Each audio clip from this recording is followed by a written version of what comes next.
Coming up on the show, we're going to look into what's settling up to be a big week in the Sean Combs sex trafficking trial. We're going to talk about that coming up. Also, we're continuing to track prices of everyday essentials to help you understand how the trade war is impacting your wallet so far. And we're going to find out how local research is helping to protect your heads when it comes to riding a bike. This is The Take. Let's get it.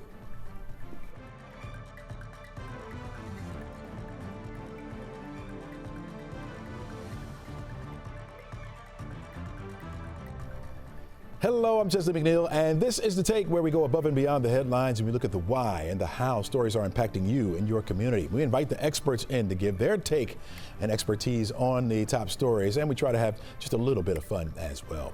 We're going to begin today with some sad news that came in over the weekend. We learned that former President Joe Biden has been diagnosed with an aggressive form of prostate cancer, and doctors say it has spread to his bones. The finding came after the 82-year-old reported urinary symptoms, which led doctors to make the discovery. The health of Biden was a dominant concern among voters during his 4-year term as president. In February of 2023, Biden had a skin lesion removed from his chest that was found to be a form of skin cancer. In November of 2021, he had a polyp removed from his colon that was benign, but potentially a precancerous lesion. And this morning, former President Biden is making his first public statement concerning his recent diagnosis on a post on social media. In it, he thanks well-wishers for lifting us up with love and support. We'll have more on Biden's cancer diagnosis in a report from Washington, D.C. coming up in just a few. Week 2 of the Sean Combs sex trafficking trial resumes today. Last week, his former partner Cassie Ventura testified over 4 days, detailing decades of alleged abuse, including physical violence, sexual coercion, and forced participation in drug-fueled group sex events. There was also testimony from former singer Dawn Richard claiming in a 2009 incident where Combs allegedly attempted to strike Ventura with a skillet. Combs' legal team argues that the events described were a part of a consensual lifestyle within the entertainment industry. Joining us now is legal expert Daryl Cohen, a former assistant prosecutor for Fulton County and now serves as a defense attorney lawyer. He's helping us to analyze this high-profile case. Daryl, welcome back to the show, my friend. It's good to be here. Nice to see you, and happy rainy Monday morning. Rainy Monday morning, absolutely. Now, we've had a week so far of the testimony. We've heard a lot of it. Now, last week you told me this time that Combs was in deep yogurt. That was your quote right there. After this week's testimony, you still feel the same way? I think he's another 10 feet deeper in yogurt. I think he has literally no chance, unless there's a rogue juror or two who, for whatever his or her reason, believe that this is part of the music business, it's normal, and it's okay. Now, what we've heard so far is a lot of abuse, and I know that his attorneys, Sean Combs' attorneys, were trying to say this is more of a domestic, abuse trial, not really sex trafficking. Has anything proven that so far? Here's what I would say. I would say, number one, let's assume that is correct. On 1 or 2 occasions, I got it. I think the jury might buy it. But when you start adding piece by piece by piece, which is what the prosecution has done, and then you show all of the collateral issues, that pig does not fly. It does not fly at all. Mm-hmm. We're expecting, I'm sorry, go ahead. No, go ahead. We're expecting to hear, no, it was my fault. We're expecting to hear from Dawn Richards, another singer. Her testimony will come up. She started last week. She'll continue this week. How important is that to the prosecution? By itself, it's not important. Nothing is important other than Cassie. But when you take it as a piece of a whole of the whole, piece by piece by piece, it's very important. She testified, I saw him hit Cassie with a skillet. Oh, really? And then there's the video of Sean by the elevators. All of this begins to say to the jury, this is not PFA. It's not picked from air. This is real, and this is what happened. And it's coming from a number of different sources, not just from Cassie, not just about Cassie. It's about the entire situation. Think of Harvey Weinstein on steroids. So what else would you be watching for coming up this week in the trial? I would look for additional pieces of the prosecution to begin to put together more and more of what they believe is a horrendous situation that Cassie found herself in under a horrible person, Puff Diddy Combs. So I would say that they're going to start taking the mortar and putting the bricks together and taking that mortar and making the mortar take the bricks, make them even harder and harder and more around Puff Daddy. Wow. I think he has a very difficult road. The only exit I could see, other than the possibility of a juror or two ignoring the evidence, is for him to make himself, I'm so sorry, I didn't know what I was doing. It wasn't me. It went my head. That's not who I am.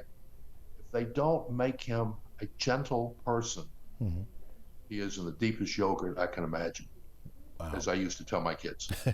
Yeah, we remember that. So we also learned that Cassie settled outside of court for $20 million in an earlier suit.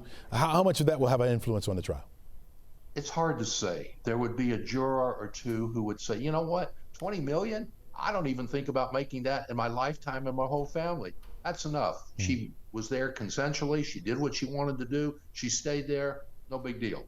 Other jurors, oh my gosh, 20 million, that's not enough. Look what that poor woman went through, scared to death, browbeaten, frightened. Her whole career would be gone if all he had to do was snap a finger or two. So it goes both ways. I think ultimately it will be of no value one way or the other. Somebody will say, as I mentioned, too much. Others will say not enough. Wow. All right, Darryl, you always appreciate your insight, man. Good stuff. You keep us abreast of what's going on and even forecasting what could happen in this trial. We'll be checking back in with you for sure. Take care, my friend. Thank you. All right, take care now. All right, let's take a look at our forecast for today because there is the potential for some scattered showers and thunderstorms to move into the forecast. We're dealing with some light rain, light to moderate rainfall out there right now, mainly north of the city is where you're going to find that. Even this afternoon, as some of those thunderstorms begin to pop back up in the area, I think they will be north and east of the city of Atlanta. It's only a 30% chance, so a lot of people won't see it at all. 50% chance as we talk about Tuesday. Tuesday night, got a front that's going to come into the area, and that's going to bring in potentially more powerful storms. Now, the timing may play a role in it because it's not going to come in until after 10 o'clock in the evening. Much of the day on Tuesday will be dry, 90 for the high. Behind that front, we're going to cool it down, especially as we head toward the upcoming weekend. 70-degree high temperatures will be around Thursday and Friday. Hey, you're watching The Take. Don't go anywhere. We're back right after this.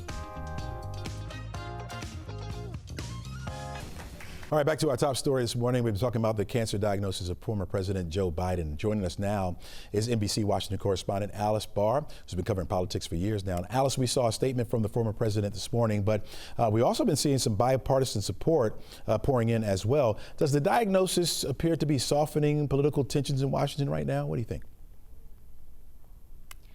Chesley, I mean, certainly there is the support, and we've seen it from all over the political spectrum, most notably from President Trump, saying that, his thoughts and his and the First Lady are with former President Biden. Of course, they had a pretty fierce rivalry on the campaign trail, but he's saying now that he wishes him a fast and successful recovery and that they're saddened to hear about the diagnosis.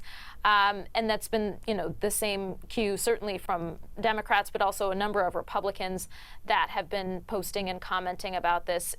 There has been some other commentary kind of mixed in there as well that's been a little bit more political in nature, questioning sort of why the diagnosis didn't come sooner, and then bringing up that perhaps there were other challenges to former President Biden's health that got in the way.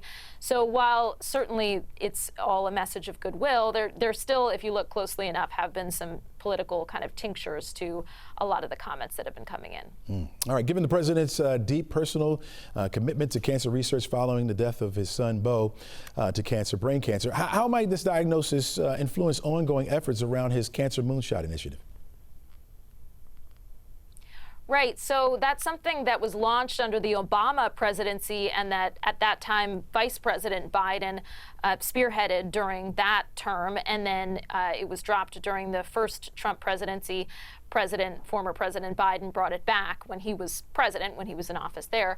It is, a lot of critics are saying that because of the cuts that have been made through DOGE, to the health agencies, and along with other agencies, of course, at the federal government, that a lot of the resources that were being put toward cancer research have been curtailed because of a shortening of resources. So there's that reality alongside the fact that this will certainly bring some heightened visibility to cancer, and certainly to prostate cancer, and the seriousness of this illness and how advanced it seems to have been is raising a lot of concerns and questions about making sure that there are earlier screenings. There's been some shifting guidance about how early to get traditional or ongoing prostate cancer screenings, and so perhaps there could be some help in bringing some more attention back to the need to make those a little bit more regular. Gotcha. Looking ahead, is there any indication where he might be getting his treatment? We don't know the answer to that yet. A source familiar with the president, former president, and his family's thinking tells NBC News that the family has been meeting with doctors and they're considering multiple treatment options, including hormone treatment. Where he's going to be treated is not yet clear. Hormone treatment, because I may have noted that this particular type of cancers apparently will be responsive to hormone treatments, which is very good sign. While it's not curable, given that it's moved to his bone, it is considered treatable, it's considered manageable. And we heard from Dr. John Torres earlier this morning on the Today Show pointing out that testosterone is what fuels this kind of a tumor, and so there's a treatment where you can kind of remove testosterone, and then that starves the tumor to keep it from growing at any more of an advanced rate. Gotcha. All right, Alice, always appreciate your insight as well. Keep us well abreast of what's going on. We'll be checking back in with you, especially on the former president's diagnosis. Thanks so much. All right, many political leaders are sending Biden their well wishes for his recovery.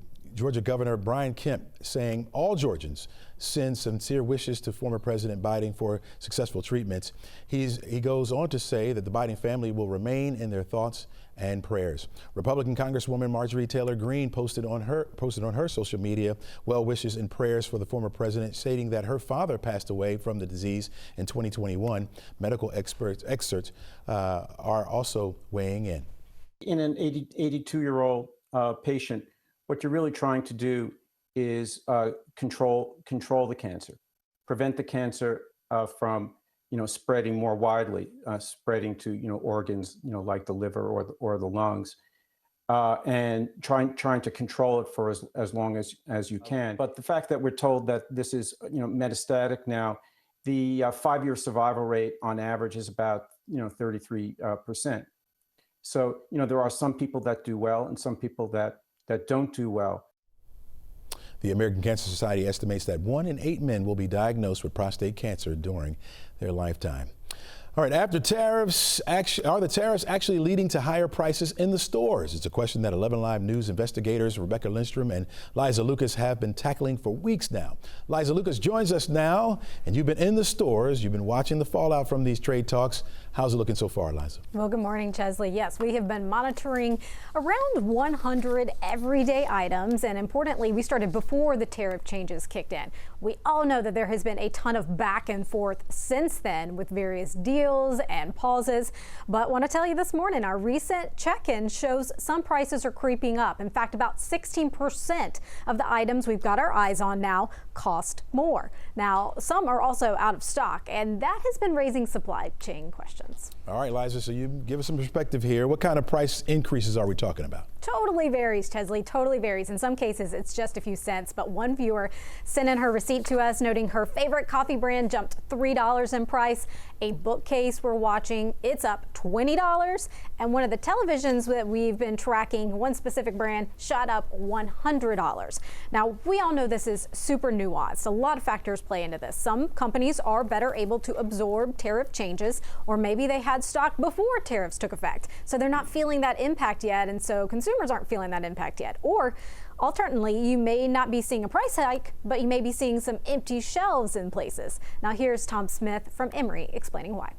A lot of that is because companies are unsure about how the next rollout is going to go or what it actually means, if it's going to take place, so they haven't been able to plan. And I think that's one of the biggest impacts, is that the sort of start and stop and start and stop nature of these policies are making it impossible for companies to actually forecast what their costs are going to be and then plan out 1 quarter, 2 quarters, 4 quarters ahead. Again, that was Tom Smith from Emory, and he says that uncertainty, that's really a theme. We're hearing it also on multiple first quarter earnings calls this month. Companies just can't forecast reliably. All right, and so you guys want other people to chime in on this, right? Oh yeah, we want to hear from you guys, especially if you're seeing price increases or products out of stock. We want to hear from you. Tell us all about it. Send us a copy of the receipt. Let us know what changes you're noticing in the store. Help be our eyes. We're watching those 100 products, but you know, there's more that we can do. Yeah, you know, I've been in the store. I've been trying to pay attention to it, but you know, you get so much in a rush, you just kind of grab some things. It seems like groceries have been going up anyway.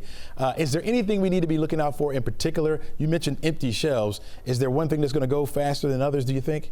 Well, we've definitely seen the impact on coffee. And another thing you may have on your radar, we'll probably talk about later, is shrinkflation. So it'll be the same price, but suddenly the amount you're getting is a little less. So stay tuned for that. The old bamboozle there. Switching bait kind of thing going on. Gotta watch yourself. Thanks a lot, Liza. Really appreciate that. We will be watching. You can better believe that. And we'll get some insight from you coming up. You can also check out Liza and Rebecca's latest price check story tonight at 11 o'clock on 11Alive Plus. Plus, we'll have more stories for you coming up. This is The Take. We're back right after this.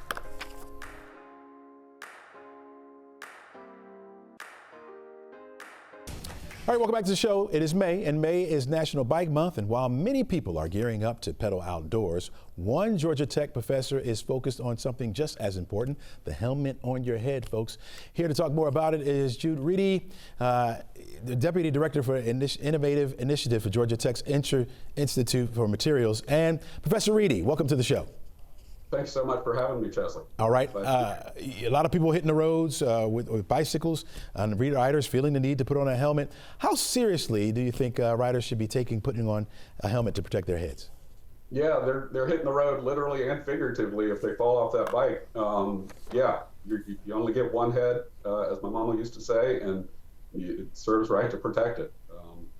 Bicycle helmets evolved very quickly once the bicycle came into being. People were immediately falling off bikes and hitting their heads. So it's just continually evolved to make it safer. Here's a question me and my producer were talking about. Is it a law here in the state that you must wear a helmet when you ride a bike? Certainly for children, yes. Adults, I think it's up your. I didn't, when I was a child, I did not wear a helmet. Perhaps you didn't either. No, I did not. I didn't. But I do have both my kids' helmets. I went down to the garage to pull them out to show. So it's very much a good idea, regardless if it's the law or not. What's the data behind these crashes? You talked about people, making these crashes, hitting their heads. What's the data behind that? Well, it depends on what you fall on. It depends if you're on a dirt bike and you hit dirt, which is comparatively soft unless there's a rock or a tree there, or if you're falling very fast on a road bike, you may tend to skid and not only just have the impact, but also the abrasion of your face and head grinding across the concrete. How has that data changed the way bike helmets are engineered today? They've improved the technology enormously. They started out as pith helmets, which is just a type of plant material. Think of the old safari helmets that you might see somebody wear. And then they moved to polystyrene, which is styrofoam. Imagine the coolers that you see at the Quickie Marts, but shaped to fit over your head. Then they put a shell around that material to keep the polystyrene together. Afterwards, they embedded fibers within the polystyrene to help hold it together. They've changed the outside of the shell. What used to be a polycarbonate material is now what we call ABS, which has a little better performance at a wider temperature range, whereas some of the other helmets got more brittle at cold temperatures or more, say, pliable at warmer temperatures.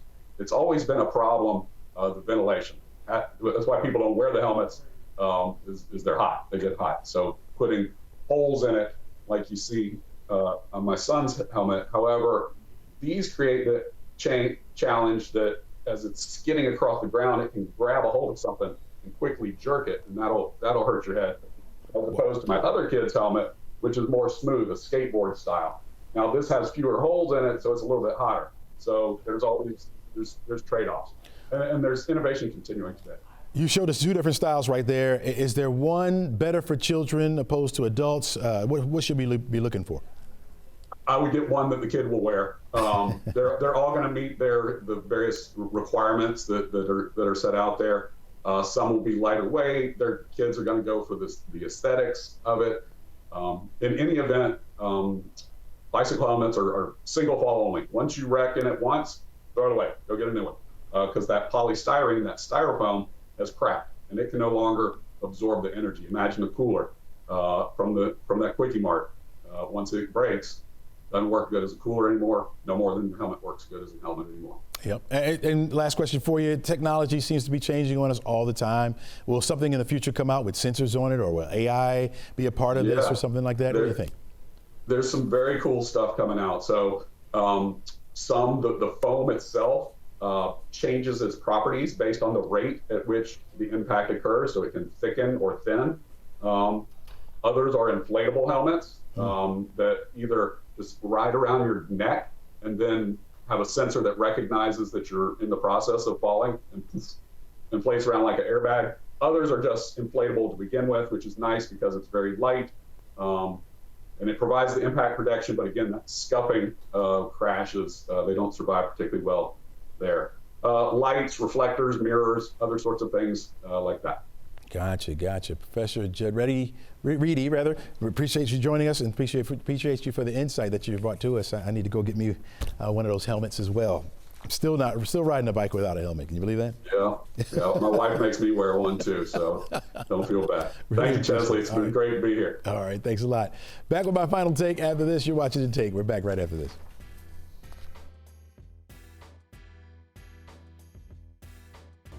Well, we're looking at the possibility for some scattered showers and thunderstorms to come our way. Mainly north and east of the city is where you're going to find that. We'll catch a break tomorrow. We'll get some sunshine in early. It's going to help to heat us up close to 90 degrees for a high temperature. It's tomorrow evening that we're concerned with a line of showers and thunderstorms that will be moving through our area ahead of a cold front.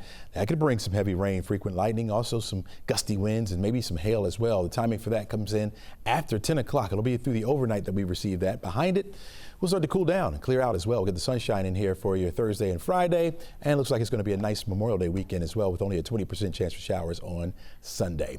All right, here's my final take, folks. The WNBA kicked off its season this past weekend with a big-time rivalry game, right? The Indiana Fever, featuring last year's Rookie of the Year, Caitlin Clark, versus Chicago Sky, featuring Angel Reese, who beat Clark in the national championship when the two were in college. Sounds exciting, right? But it was ruined by the Indiana Fever fans, who allegedly began to shout out racial slurs at Angel Reese. It's not certain at what point during the game this came, but the WNBA has decided to launch their own investigation. What a damper, right? On what could be one of the greatest seasons for women's professional basketball. There's no place for this in the sport, or in any sport for that matter. Look, I played the game of basketball. I understand trash talk, especially when it comes to passionate fans. It's a part of the game, right? It's used to get the other team off their game, but it shouldn't become personal. Again, there's no room for this in basketball, and I hope the WNBA's investigation gets down to the bottom and finds the person, kick them out of the game. Yeah, you can't come back in, folks. That's the way it works. That's all we have for you today, folks. Make it a great day. Try to encourage somebody today.